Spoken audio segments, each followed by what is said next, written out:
Continue कर रहे थे डायहाइब्रिड क्रॉस के रेशियोज के बारे में।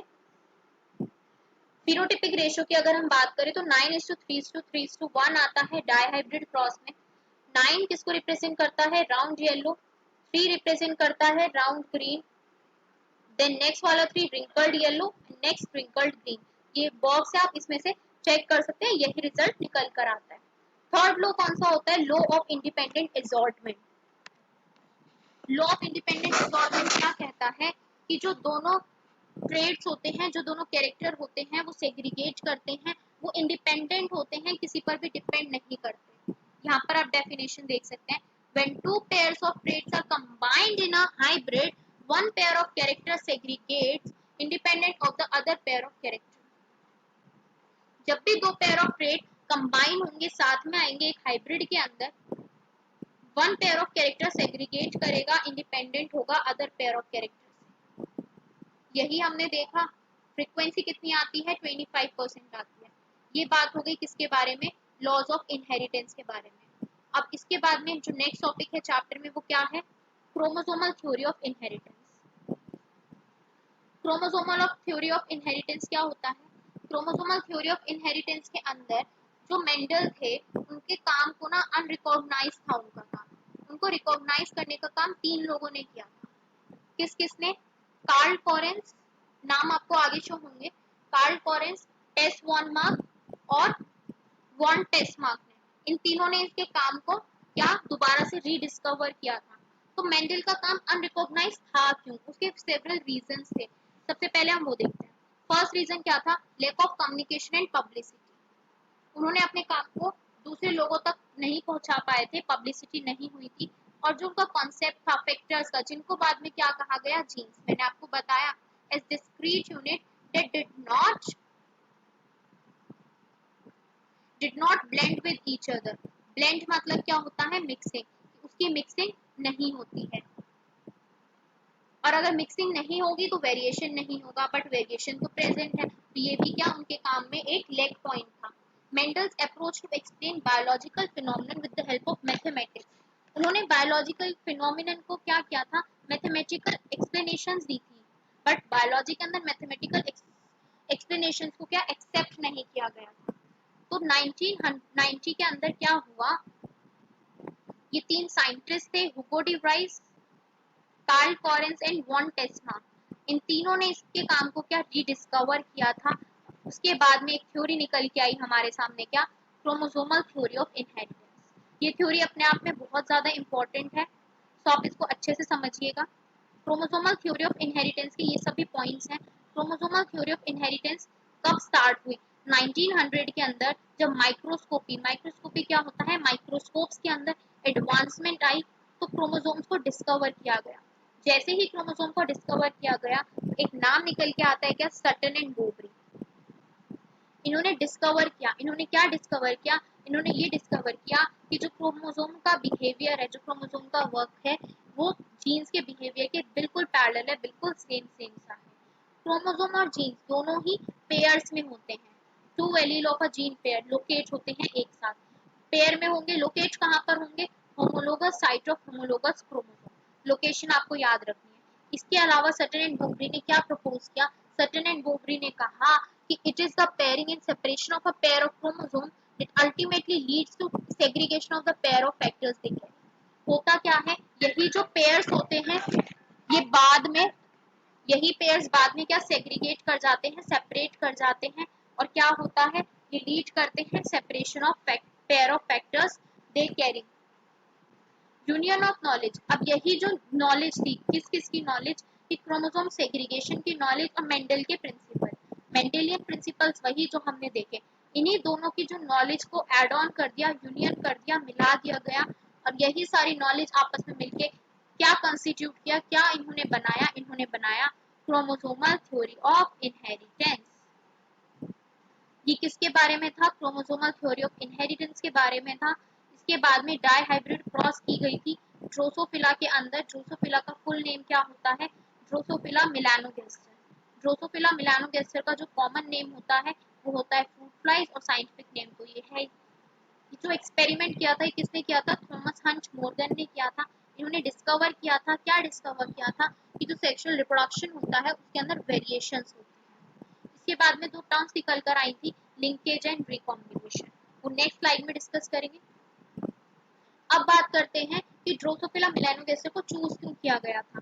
ये कुछ रीजंस थे जिसकी वजह से ड्रोसोफिला मेलानोगास्टर को लिया गया था, क्योंकि वो सिंथेटिक मीडियम में ग्रो करने के लिए सुटेबल होते हैं, तो इन्हें आसानी से लेबोरेटरी के अंदर ग्रो किया जा सकता है। लाइफ साइकिल इनका 2 वीक्स यानी 15 डेज के अराउंड कंप्लीट हो जाता है। सिंगल मैचिंग के अंदर प्रोजेनी बहुत सारी प्रोड्यूस होती हैं। क्लियर डिफरेंशिएट कर सकते हैं हम मेल एंड फीमेल के कैरेक्टर्स में। हेरिडिटरी वेरिएशंस आता है जिसे हम लो पावर माइक्रोस्कोप के अंदर भी देख सकते हैं। तो ये सभी कुछ ऐसे फीचर्स थे जिसकी वजह से ड्रोसोफिला मेलानोगास्टर को एक्सपेरिमेंट के लिए चूज किया गया था। एक्सपेरिमेंट किसने किया था? मॉर्गन ने किया था, इसीलिए इस एक्सपेरिमेंट को क्या कहते हैं? Morgan's experiment. इस एक्सपेरिमेंट के बाद में एक्सप्लेनेशन की गई थी, डिफरेंस किया गया था कि मेंडेलियन रेशियो के अंदर क्या डेविएशन आया, क्या हुआ। जीन्स इन्वॉल्व आर लोकेटेड, ये कंक्लूजन्स दिए गए थे कुछ। क्या कंक्लूजन्स थे कि जो जीन्स इन्वॉल्व होते हैं वो कहाँ लोकेट करते हैं? एक्स क्रोमोसोम पर लोकेट करते हैं। When two genes are located on the same chromosome, जब एक क्रोमोसोम के ऊपर दो जीन्स लोकेट करते हैं तो जो उनका प्रोपोर्शन होता है पेरेंटल जीन कॉम्बिनेशन में वो हाइयर होता है किससे? नॉन पेरेंटल से। लिंकेज और रिकॉम्बिनेशन की डेफिनेशन निकल के आई। लिंकेज क्या होता है? Physical association of genes on a chromosome. एक क्रोमोसोम पे जीन्स का जो फिजिकल एसोसिएशन होता है वो कहलाता है लिंकेज, और जो नॉन पेरेंटल जीन कॉम्बिनेशन होता है वो कहलाता है रिकॉम्बिनेशन।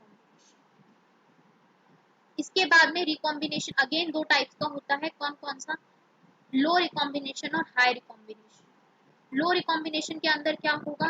जो रिकॉम्बिनेशन होगा वो 1.3% होगा, हाई रिकॉम्बिनेशन के अंदर 37.2% होगा। उसके बाद ये नीचे एक डायग्राम दिया गया है बुक के अंदर जो सेम यही चीज हाई रिकॉम्बिनेशन और लो रिकॉम्बिनेशन को बताता है। अब ये जो रिकॉम्बिनेशन हो रहा है या जो लिंकेज हो रहा है इसका यूज कहाँ है, इसका एप्लीकेशन क्या है?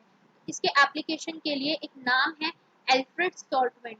इन्होंने क्या किया था, यही जो फ्रीक्वेंसी ऑफ जीन्स आई, ये जो रिकॉम्बिनेशन हुआ, इसको मैपिंग के अंदर यूज किया गया था। जीन्स का जो डिस्टेंस है, जो फिजिकल डिस्टेंस है, उसको मैप के अंदर शो किया गया, और इन्हीं मैप्स को बाद में जाके जेनेटिक मैप्स कहा गया। और इनको यूज किया गया किस लिए? जीन्स की लोकेशन फाइंड आउट करने के लिए, पता लगाने के लिए कि जो जीन्स हैं वो कितने दूर हैं, क्या उनमें डिस्टेंस है, क्या उनके फीचर्स हैं। इसके बाद में जो नेक्स्ट टॉपिक है वो क्या है? Sex determination. सेक्स डिटर्मिनेशन के अंदर क्या है? दो तीन तरीके के सेक्स डिटर्मिनेशन है। एक तो sex determination in humans, sex determination in bird and sex determination in insects. एक होता है XO type of sex determination, ये किसके अंदर मिलता है? ये मिलता है इंसेक्ट्स के अंदर। X Y type of sex determination तो आपको पता ही है किसके अंदर होगा? ह्यूमंस के अंदर होगा। ह्यूमंस के अलावा एक एग्जांपल और है X Y type of sex determination का, क्या? Drosophila melanogaster.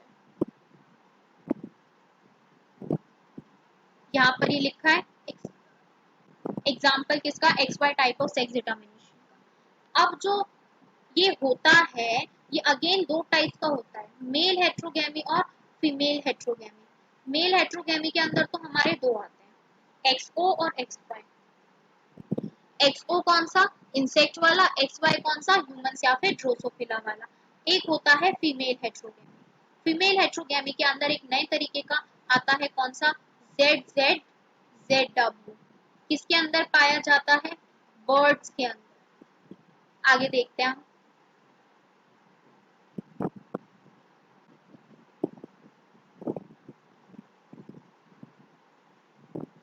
फीमेल हेट्रोगेमी। फीमेल हेट्रोगेमी के अंदर कौन सा मिलता है? Z Z Z W. ये Z W type of sex determination इसके अंदर, फीमेल हेट्रोगेमी के अंदर। नेक्स्ट तीन लास्ट टॉपिक्स हैं और ये बहुत ज्यादा इंपॉर्टेंट है। क्या क्या? Mutation, pedigree analysis and genetic disorders. Genetic disorders दो तरीके के होते हैं, मेंडेलियन डिसऑर्डर और क्रोमोसोमल डिसऑर्डर। सबसे पहले हम बात करते हैं किसकी? म्यूटेशन की। म्यूटेशन होता क्या है?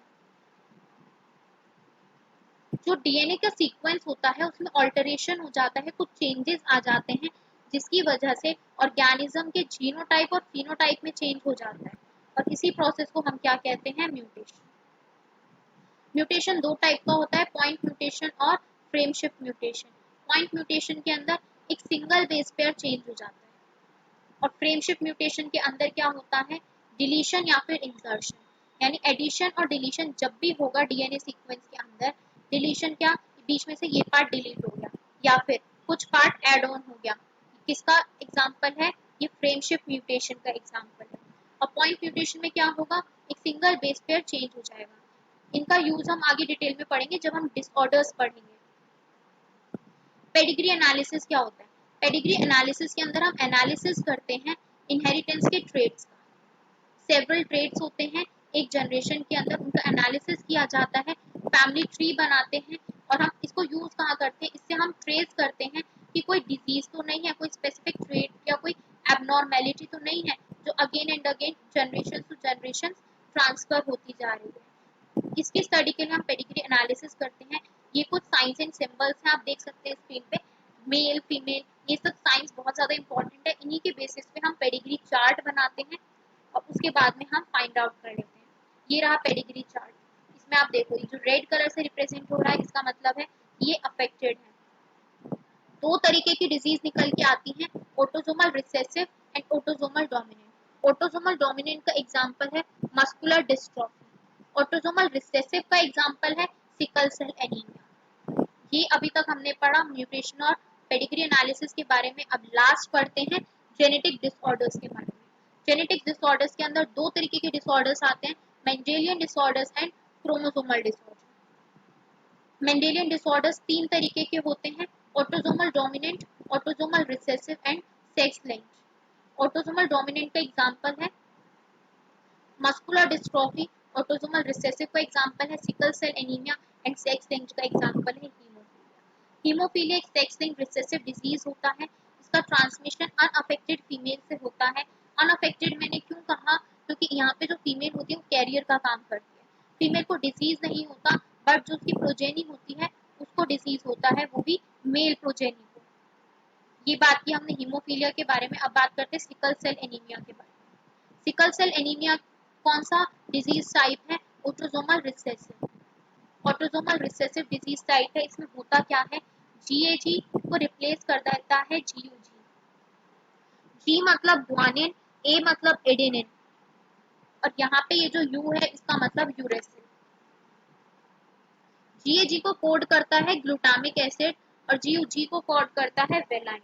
अब जब ये इसको रिप्लेस कर देता है तो ये भी तो रिप्लेस करेगा, वेलाइन रिप्लेस कर देता है ग्लूटामिक एसिड को। और ये कहाँ पर होता है, इसकी लोकेशन क्या है, at the 6th position of beta globin chain of haemoglobin. At the 6th position of beta globin chain of haemoglobin. इस डिजीज से होता क्या है, आरबीसी की जो कॉन्केव शेप हुआ करती थी वो सिकल लाइक हो जाती है, श्रिंक हो जाती है, सिकल शेप की हो जाती है। इसीलिए इस डिजीज का नाम क्या रख दिया गया, sickle cell anaemia. Third disease जो हमें पढ़नी है वो पढ़नी है फिनाइल कीटोन्यूरिया। फिनाइल कीटोन्यूरिया किसके अंदर आता है, ऑटोसोमल रिसेसिव डिजीज के अंदर आता है। फिनाइल कीटोन्यूरिया के अंदर होता क्या है, एक एलिमेंट होता है फिनाइल एलेनिन। फिनाइल एलेनिन के ऊपर एक एंजाइम एक्ट करता है और वो टायरोसिन बनाता है, ये पूरी रिएक्शन है। फिनाइल एलेनिन कन्वर्ट होता है फिनाइल पायरुविक एसिड में। फिनाइल पायरुविक एसिड ब्रेन के अंदर एक्यूमुलेट होता है और डिजीज कॉज करता है, और इसका क्या इफेक्ट पड़ता है, मेंटल रिटार्डेशन हो जाता है। तो हमने तीन डिजीज पढ़ी, हीमोफीलिया, सिकल सेल एनीमिया और फिनाइल कीटोन्यूरिया। ये तीनों ही जेनेटिक डिसऑर्डर्स के अंदर की अगर हम बात करें तो मेंडेलियन डिसऑर्डर्स के टाइप थे। अब लास्ट हमें पढ़ना है क्रोमोसोमल डिसऑर्डर्स। क्रोमोसोमल डिसऑर्डर्स के अंदर तीन हमें पढ़ने हैं, डाउन सिंड्रोम, क्लाइनफेल्टर सिंड्रोम और टर्नर सिंड्रोम। क्रोमोसोमल डिसऑर्डर्स पढ़ने से पहले हमें क्रोमोसोम के बारे में नॉलेज होना चाहिए। क्रोमोसोम ह्यूमंस के अंदर 46 होते हैं, या फिर हम कहें 23 पेयर्स। 23 पेयर्स में भी 22 पेयर्स को हम ऑटोसोम्स कहते हैं, and one pair of chromosome होता है सेक्स क्रोमोसोम। एक प्रोसेस आता है एन्यूप्लॉइडी। एन्यूप्लॉइडी क्या होता है, लॉस और gain of chromosome due to failure of segregation of chromosomes during cell division. Cell division के टाइम पर क्या होता है, क्रोमोसोम जो क्रोमेटिड पे होता है उसमें लॉस या गेन हो जाता है, इस प्रोसेस को कहते हैं एन्यूप्लॉइडी। अब लॉस अगर होगा यानी लेफ्ट होगा, अगर एक पेयर में होगा तो क्या कहलाएगा, मोनोसोमी। और अगर इंक्लूजन होगा, एडिशन होगा, एडिशनल कॉपी आएगी तो क्या कहलाएगा, ट्राइसोमी। किसके बारे में था, ये था क्रोमोसोम्स के बारे में। अब तीन जो सिंड्रोम है, डाउन सिंड्रोम, क्लाइनफेल्टर सिंड्रोम, पहले हम दो देखते हैं। डाउन सिंड्रोम में क्या होता है, डाउन सिंड्रोम में ट्राइसोमी होता है, यानी कि एडिशन ऑफ क्रोमोसोम होता है। कौन से नंबर के क्रोमोसोम में, 21 नंबर के क्रोमोसोम। इसका अफेक्ट क्या पड़ता है, जो इंडिविजुअल के अंदर ये फीचर्स आते हैं, आप देख सकते हैं, short stature, small, round head, furrow tongue, mental retardation and. Next जो सिंड्रोम है वो है क्लाइनफेल्टर सिंड्रोम। इसमें एडिशन होता है, एडिशन होगा तो जो काउंट क्रोमोसोम का 46 था उसमें एक ऐड हो जाता है और क्या बन जाता है, 47 क्रोमोसोम। एक्स एक्स होना चाहिए था, एक वाई ऐड हो गया, एक्स एक्स वाई हो गया। अफेक्ट क्या पड़ता है, जो मेल होता है वो स्टेराइल हो जाता है। थर्ड और last number of chromosome, chromosomal disorder जो हमें पढ़ना है कौन सा है, टर्नर सिंड्रोम। टर्नर सिंड्रोम के अंदर एब्सेंस होता है। अभी तक जो हमने स्टार्टिंग के दो पढ़े उसमें क्या एडिशन हो रहा था, इस बार टर्नर में क्या होगा, एब्सेंस होगा, माइनस होगा, डिलीशन होगा। डिलीशन होगा तो 46 में से अगर एक लेस करें तो क्या बनता है, 45 क्रोमोसोम्स रह जाएंगे। और इसका इफेक्ट क्या पड़ेगा, जो फीमेल होगी वो स्टेराइल होगी, ओवरी की शेप रूडिमेंट्री हो जाएगी, सेकेंडरी सेक्सुअल कैरेक्टर्स एब्सेंट होंगे। तो ये था हमारा किसके बारे में, क्रोमोसोमल थ्योरी के बारे में, क्रोमोसोमल सिंड्रोम के बारे में। और इसी के साथ हमारा जो चैप्टर नंबर 5 है जेनेटिक्स का, वो पूरा कंप्लीट होता है। पूरी समरी हमने